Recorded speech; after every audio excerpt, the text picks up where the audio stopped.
Hi everyone, this is Narendra Thapa once again. In my previous video, I've shown you, given you a small demo of our event platform.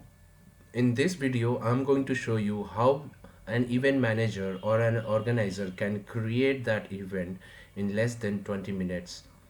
Now, let's go. So as it is, I'm going to log in to my event management portal through. I can either log in by email or I can also log in from the social link. So for me it would be easier to log in via Gmail. So I'm just logging in from the Gmail. So once I log in, the event manager or the organizer is going to see this dashboard. Now this dashboard, if they have any event already, then they will see their event over here like this. And if they don't, then there will be a blank space with an option to create an event. Now from here, let's go on to any event. Now creating an event is pretty simple. Now here you can see, uh, by creating the event, it will ask you about the event title, your time zone, which you can select from the drop down. Okay, and depending on this time zone, the date and time will be auto corrected, and you have to include the event start date and the end date.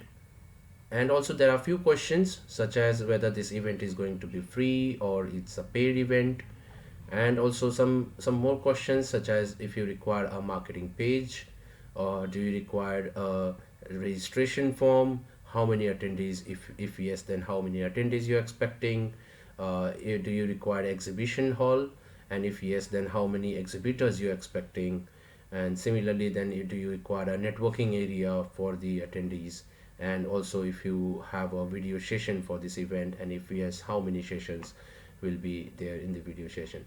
Now this is a simple questionnaire, and after that there is one more page which will give you an option of the custom domain or a subdomain, whether you want to host this event in a subdomain, uh, or you have your own custom domain. So depending on that, you can fill in here, and you can provide your organization name, your number, brochure if you have any brochure of the event basically, and this is the logo of your event area and the banner of your event, which you can upload from here. Once you have uploaded all this information here, you can click on next and your event is ready. Now once the event is ready, here it will be shown in your dashboard here that your event is ready. Now once the event is ready, the event manager or the organizer has to click on the dashboard, and in the dashboard area they will see a lot of options to set up their event. Now in the event, the key important part is the marketing page, so that you can market your event before it has begun. Registration form, that what kind of registration form, what are the information you need to collect from the people who will be attending your event. The mailers, what type of emails you want to send it to them, and what will be the content of the email. The most important email is is the registration confirmation email, and also the reminder email, so on. So I'll go one by one with all these options, and what are these. Now let's start with the marketing page. Now the marketing page is basically a landing page which describes about your event, what that event is, what is the event is all about, what is going to happen in the event, and also if anyone wants to reach to you, how they can reach out to you, such as your contact details, if you have any social links which you want to provide. So these are a very basic information which you can provide here, such as your address, your contact number, your email, various, like a website and a social links, and a about us form. Okay, so once this is saved, you can also click on save and preview before making it like just to have a look how your marketing page or a landing page is looking like. So suppose if you do not like a banner, you can go back to the event detail page and change the banner. If you do not like the logo, you can change the same, and similarly if you do not like the text of the about us section, you can come here back again and you can edit the text section as well. Now once this is set, you can go to the registration form. Now please note that all these settings or these sets is currently a part of event setup. So your event is not yet live yet, meaning it is not yet open for registration or login. So make sure that this needs to be done before making the event live, because once the event is live, that means that the event is ready for registration, right? So now the registration forms comes after that. Those are setting up, this part comes in the setting of the event. Now here you can create a multiple registration form and like activate and deactivate that particular form for that particular time or maybe for that particular day. Now for example, I have, let's say, I'll just add one more registration form here. So now, right now, I've got two registration form. One registration form which is currently active in my event. Another registration form is currently disabled, but I can click on this option to make it active. Now here also you can customize your registration form, meaning what are the details which you need to take it from the your attendees can be, you can decide by yourself, and it will not take any time, and it's not a time consuming process. So all you need to do is click on edit. You will see various options over here, or it's better, like I'll show you the freshly created registration form. You can click here and you can see there are already a lot of options provided here. This option is to decide whether to make this particular field mandatory field or just a normal field or an optional field. If you want to remove, you can just click on remove these areas which you do not want to put it in. And if you find that there are no particular field area which is present here and you need to include your own, you can click on add custom field and you can give the title of that field. Let's say for me, let's say GST. And you can, for GST, since we have options as well how the people are going to answer. For example, you can keep it as a text box, or you can give it as a single drop down or a single select option or a multi-select option, a slider, date and time. So for example, for GST, I will be keeping a text box.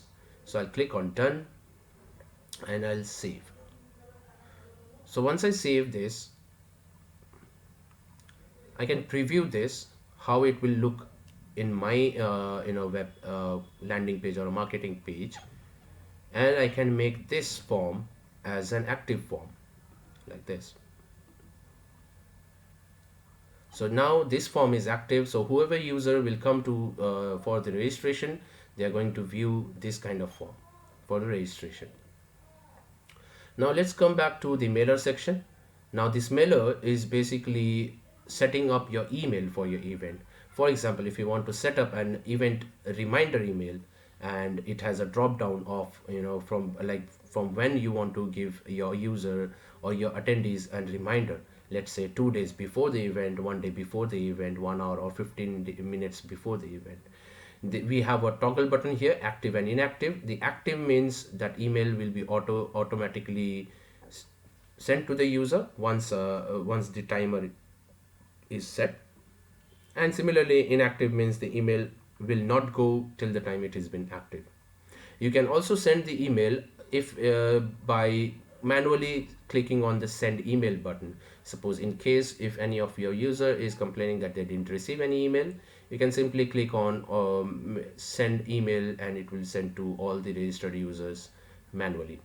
Now you can also see there is a view detail page which is given to see how many emails and to whom it was sent before. So you can, if you can also cross check whether the email has been gone to all the users, all the registered users or not. And if not, then you can if they have not received an email, you can resend from this area as well. So this is the mailers part, where there are several emails template which is already here predefined here, and also the text of the email is already predefined, but which you can definitely edit as per your requirement or as per your event. For example, we have the template for event start reminder, session start reminder, registration success, which is basically a registration confirmation email, thank you email after the session, invite to a seminar, email to the added users, and thank you for participation emails, which is basically done at the end of the event. Now, if I go inside any of the email, you will see there are emails which are already there. The content of the email is already present here, but somehow if you wish to write a more compact email, you can do so here by simply editing the words.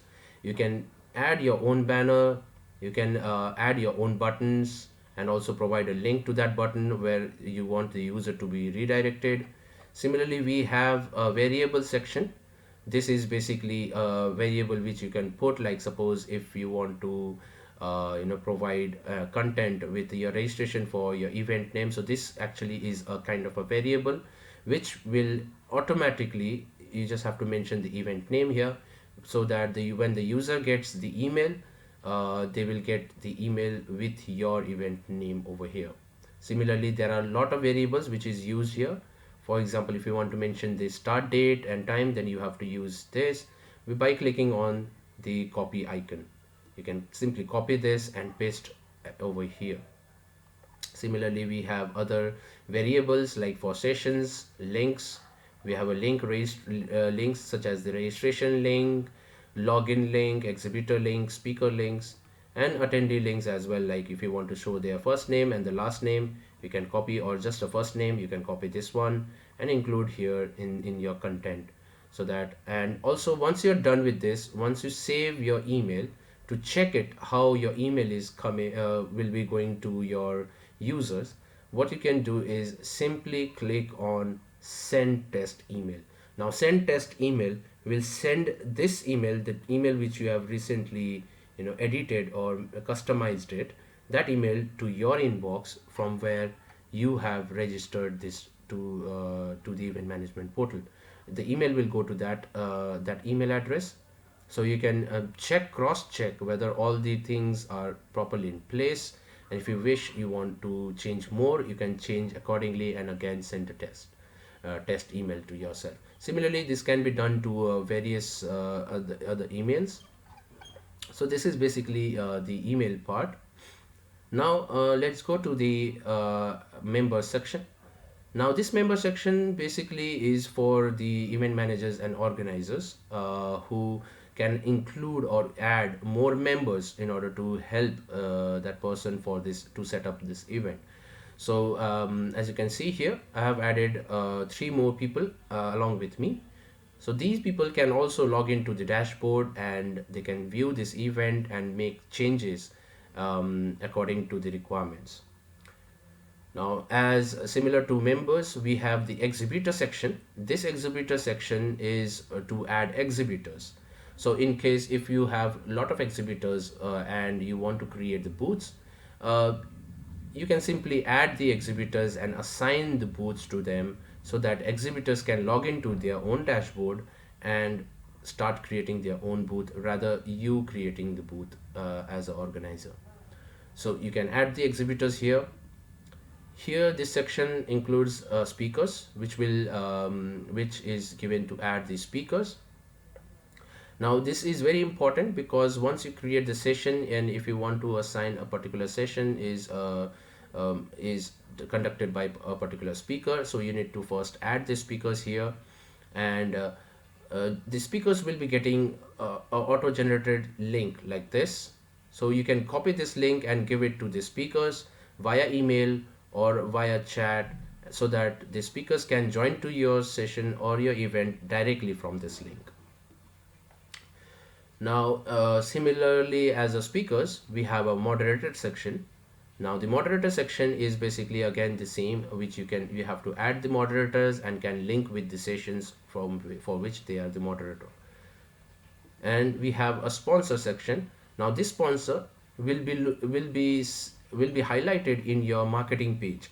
So if you wish to remove or wish to add any sponsor, you can come to the sponsor page and you can add a sponsor, or you can remove a sponsor, and which will be highlighted in your marketing page or a landing page. Now here we have a exhibition hall, a booth section. Now in the booth section we have two options. One is booth floor and another is booth. Now the booth floor is basically a category of the booth. So for example, if in your event there are multiple categories of the booth, for example, if someone belongs to a educational sector, or if someone belongs to a health sector, or someone belongs to a technological sector or a finance sector, you can create those many categories to make the more user friendly those categories. And once your categories has been created, you can go back to the booth section, and here you can create the booth. Now in my earlier video, as I said, that we have a two different template for the exhibition hall. One is the scroll view and another is the tiles view. Now the event manager or the organizer has a full right to choose under which view they want to create the booths. Now please note that if you decide to create a booth under the scroll view, and later on if you decide to create a booth under the tiles view, in the tiles view booth you need to create it once again. The details of the scroll view will not automatically go to the tiles view. However, you can toggle between the scroll view and the tiles view as per your need. So for example, for day one, if you decide to keep the view as a scroll view, you can keep it. For day two, if you want to change the view of the exhibition hall, then you can do the tiles view as well. So similarly in this event, as I have made the tiles view have a different set of booths, and scroll view have a different set of booths as well, right? Now here there are other features which the event manager, organizer, or the exhibitor can utilize it, uh, which is the preview option, delete option, and the edit option. And now here at the top you can see edit booth priority. Basically this is to set the priority, or you can say this ordering of the booth, which can be done by just dragging and dropping of the position of the booth. So what this will do is basically in your attendee view area, in the event platform, the booth order will be seen to the attendees, like which is set here, which is Ayushri booth 1 to be shown at the first, and the Precisa will be shown at the last. So this is a scroll view. And now if you go inside any scroll view, if you go inside a booth, so what are the fields to be created is required to fill to create a booth? Now the first and foremost is the booth name, the booth floor, which is also a booth category, and under which category it falls in, the exhibitor. As you can see, currently I do not have any exhibitor here. That's because I have not added the exhibitor. Once the exhibitors are added, you will be getting an options over here in the drop down, and you can assign the booths to that particular exhibitor. So once the exhibitor is added and they log into their own dashboard, they will be seeing your event, and when they enter inside the event, they will be seeing this booth has been assigned to them, so that they can customize the booth according to their need. So here down we can see the banner image, or a central. So here this is the place where you can include a video or an image. So for example, in my case I've included an image. Then you can give a booth background. If you have a booth background, or any particular background, or like customized background, if you want to keep, you can put a background, or you can leave a blank and there will be a default background in our platform. Similarly, we have a logo area, booth area, and various other information which can be visible to the public, the attendees. For example, the website, your URL, about us link, your social networking links, and there is a section as image gallery. If you want to add more images for the users to see, you can add multiple images. So there are no particular limit for the images. You can add more images over here as well. And also the video links. If you want to give a certain videos, like a demo video, or an introduction video, or a welcome video, you can include here. Similarly, there are other options like WhatsApp, the chatting feature, under which you can add the WhatsApp representative name and the number. Make sure to add the number with your country code. Now, yeah, again here adding the representative is, there is no limitation of adding the representative, but I would prefer, ideal would be 3 representative would be enough. However, that is all up to you. You can also include more 3 or 5 representative also. Apart from the chat, we have a brochure and other documents area, which actually includes, you can upload any documents or any, a product PDF, a product brochure or a prospectus or any kind of document such as your um, you know visiting card as well. Now here you can see the extra data field. Now this data field is a very important field because in the above fields you see there are a lot of options which we provide to the exhibitors to fill it in for to showcase their booth.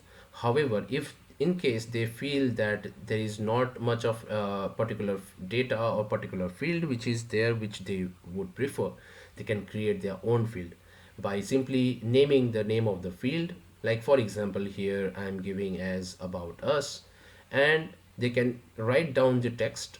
If they want to show a text message, you can write down the text, or you can say simply give this as a offer, and you can just write down 10% discount on the first visit. Now, this is a text format. Instead of a text, you can also add a picture. Like if you have already, a picture made for that offer discounts, you can simply click on the picture and upload the picture over here. Now, this is, and also here we have a toggle button, hidden or hide or unhide, which basically means, like suppose if I have offer limited offer for this particular day, I can uncheck this and this will be visible to the attendees. However, tomorrow if this offer is not valid, you can simply either delete it, or either you decided to not to delete, and so that it can be used later on, you can just click on is hidden. So meaning in the attendee will not be able to see this offer in the booth anymore once it is checked. So similarly, you can add multiple extra data if you want. So like such as offer, and other would be like, let's say maybe about us, or any kind of details which you think that it is not present above. You can create your own field here. Now this is actually the scroll booth, the reference for the scroll booth. Now I'll show you the tiles view, how to create a tiles view booth. Now here the options are pretty much similar, but there are little bit changes. For example, in the tiles view here, we are giving a provision of selecting a kind of booth you prefer, a small booth or a medium booth or a large booth. And we have a preset color like a blue color, green, or a gray. So once you choose the design of the booth, and you can click on continue, the option to fill it in are pretty much similar, but little more option you can say. So for example, here there are booth name, booth floor, exhibitor. Now after here you can give it some banner image. Similarly, we have a left banner image, left banner 2, right banner image, right banner 2. Now please make note that in this field, in the tiles view, not only image we can use a GIF image also. So if you want to make more engaging and more if you want to make your booth more engaging and more of a video related, then you can also include a GIF images as well. So for example, if you have a lot of content to show but there are not lot of space, you can convert it into a GIF image and upload it in one of the banner, or you can make a multiple GIF image and upload in the banner. So this is the right banner, and the center you can put an image or a video. It's totally on the exhibitor's choice. Similarly, we have a background which an exhibitor can give their own background if they have developed it or built it or designed it, or they can leave this blank and our default background will be shown in the attendee area. We have a booth logo and the various other information such as website, URL, shop URL, Facebook, Twitter, LinkedIn, Instagram, and also the image area, the visiting card area, WhatsApp representative, brochures, and the extra data field. So all these details fields are bit similar to the scroll view, but there are some additional details which is shown here, such as these banners, because in the tiles view these banners can be uploaded by the exhibitor themselves, but in the scroll view the booth image needs to be designed first and then uploaded as an image. Now, since we are done with the exhibition hall, I'll quickly move to the reporting section. Now, in the reporting section, uh, if you could see, there is attendee report. Now, this attendee report will give an overview of the event. So, for example, the it will show the total registration today and till date. Similarly, we have a total login, total exhibition hall visit, and the session visit. Make sure and please note that these dates is based on your event end date and event start date. So this detail can be shown once the registration is live, and this detail will be shown once the event is live. Now, if you scroll down here, the organizer can see booth by booth the visit number and the day of visit. And also, if they wish to have a more concrete result, like which user has visited which booth, they can simply click on the booth visit report or a booth report, which will be downloaded in an Excel format and can be filtered out by booth name and can be provided to the exhibitors for more analysis. Now here we have the manage attendee area. This manage attendee area is basically to manage your attendees. So from here you can manage which attendees you can enable, disable their logins, and also if you find that if you have a certain guest whom you do not want to get registered from your website and you want them to access your event platform, you can simply manually add them here and give them the login access, and the guest will be added under the attendee list without registering, and they can log into the event with that email address which is added here, and go through the event. Similarly, we have various options, like you can remove the attendee completely altogether, or you can just disable the login for a certain period of time, and you can edit their name or a number in certain cases. Now here the registration leads will give you a complete information about all the registered user or who all have registered for your event, which you can see from here, or the best would be to download the report. Now the login report will give you the data of the users who has registered on during the event day. Again, you can at the end of the event you can download the report and cross check with the registration leads to check how many people have turned up for your event. Now coming to the session. Now in the session area as well, we have two sections. One is the breakout room and one is the session area. Now first I'll show you the breakout room. This breakout room is basically a networking room. So here an organizer or an event manager can give access whether the attendees can create a breakout room or not. Now in my previous video you have seen that I have created one breakout room. That is because the organizer has given me the permission, or the attendees the permission, to create a breakout room. But if they click on no, then the attendees cannot create the breakout room. However, the organizer can create the breakout room from this portal, and they can also remove any breakout room which was created earlier, like this, and make it completely blank, and freshly create a new breakout room. For example, like now here you can see the time zone is populated here, however it is locked because this time zone is taken from the create event page when you initially given your time zone. If you wish to change the time zone, you need to go to the event detail page and edit the event time zone. So this is just for the user to show under which time zone they are raising this breakout room or a session room or a session. Now here I'll just give give a date and a time, and as you can see the duration is in minutes. So the for the breakout room, the duration is minimum is 1 minute till 30 minutes. So you can set a limit of any time here. So let's say I've set up schedule for 30 minutes. Here you can give it to anyone can enter in the room, or you can click on invitees only. If you click on invitees only, you need to give their email address, and for which they will be getting a notification that they have been invited for the breakout room. However, that user needs to be registered in the event to join the breakout room.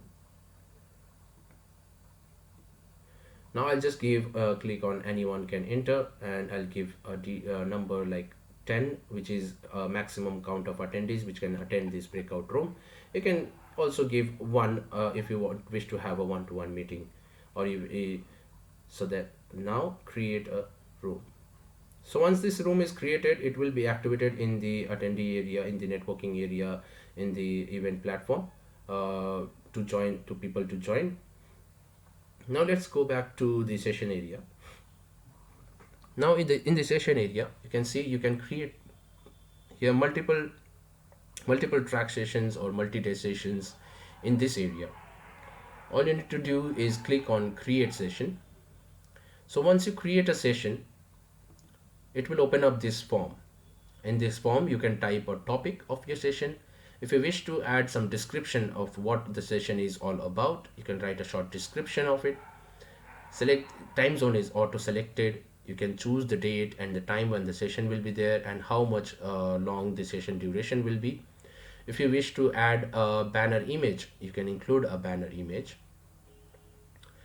Similarly, if you want to add any document or a brochure for the user to go through that document before attending the session, you can include in this area. And here you can choose the speakers whom you have added in the speaker tab for this particular session. Similarly, you can assign a moderator as well. Currently here there is no moderator name given because I have not added any moderator here. But once I add the moderator, the system will give you the option of which moderator to assign in this particular session. Now here we have a category like a live session, a recording, or a streaming. Or if you have a recording, like if you have a recording in a YouTube, you can provide a YouTube URL. Or if you have a recording saved in your system, you can simply click on upload video and upload the video from your system. Now this is again, we have extra data which is basically given for the organizers or the event managers to see if they find that there is no particular space for any particular information, they can create their own field over here, as I've shown in the booth creation page. So once this is done, you can click on save sessions and your session will be saved, which means you have created a session. Now make sure that once you create the session here, all these sessions will be shown in agenda section in the platform and in your landing page. Now at the top right hand side, we have basically my event which will show all my events, and we have account settings page which can be change, which we can edit the account settings, such as you can include your bio, your phone number, your country, and your city.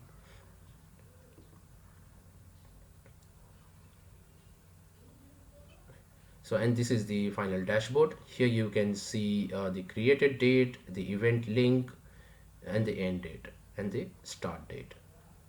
Now in order to close this event, all you need to do is disable this event. Now closing this event means that the registration and login is both closed for further registration or login for the user. So you're basically closing your event. I hope this video is you find it very informative and you enjoyed a lot. Thank you so much.